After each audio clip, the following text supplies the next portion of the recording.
పిడి గారిపై రాసిన అద్భుత కవిత. పి అంటే పిడుగు, డి అంటే డేరింగ్ అండ్ డాషింగ్. పిడుగు పెడితే చచ్చుకుపోతుంది భూమిలోకి, ఈ పీడి మాటలు వింటే గుచ్చుకుంటాయి గుండెల్లోకి. పీడి అంటే పేరు కాదు, ఒక బ్రాండ్, ఒక వాయిస్, ఒక మెసేజ్. అతను ఎవరు ఏమన్నా మౌనంగా ఉండే గొప్ప జ్ఞాని. కానీ మన దేవుని ఎవరైనా ఏదైనా విమర్శించి ఎదిరించే కొదమసింహం మన పీడి.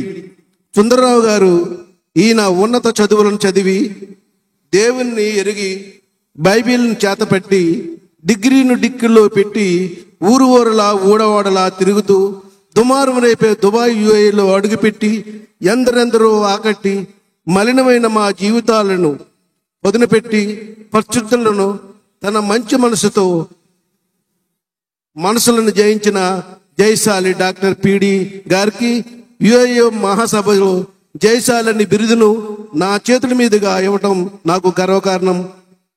అందుకే ఇలాగ ఎన్నో కవితలు రాసి నేను మరి నాకు ఈ బొంతు రాజేంద్ర గారి చేతుల మీదుగా నాకు కవిరత్న అవార్డు అందుకుంటాం, అది నాకు గొప్ప భాగ్యం.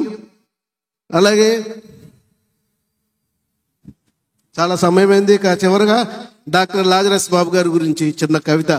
ప్రసన్న బాబు గారి ప్రసంగం అంటే పరిగెడే ప్రసన్న బాబు తండ్రి గారి ప్రసంగాలు వింటూ తండ్రిని మించిన బోధకునిగా, బైబిల్ మర్మ బోధకునిగా, వాక్యాలను చూపించే వాక్య నేర్పరిగా, పిట్ట కొంచెము కోత గణం. దుబాయ్ యుఏలో రాసిన మొట్టమొదటి కవిత ఆయన గురించి కూడా రాశాను. పనసపండు వాసన పర్లాంగు మాత్రమే మన ప్రసన్న బాబు గారి ప్రసంగం దేశం నలుమూల. Give him a big hand.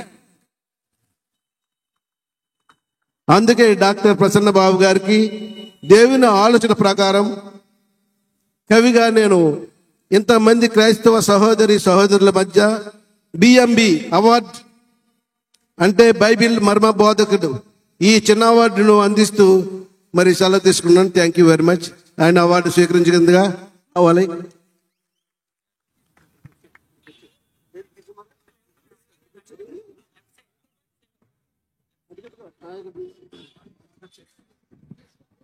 చాలా సంతోషం అండి దుబాయ్ జనార్దన్ గారు.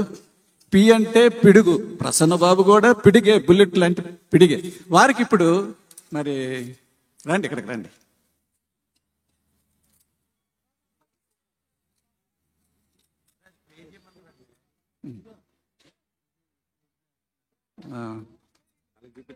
వాళ్ళకి చూపించాలి. ఇటు పెట్టండి, ఇలా పట్టుకోండి, ఫోటో దిగండి.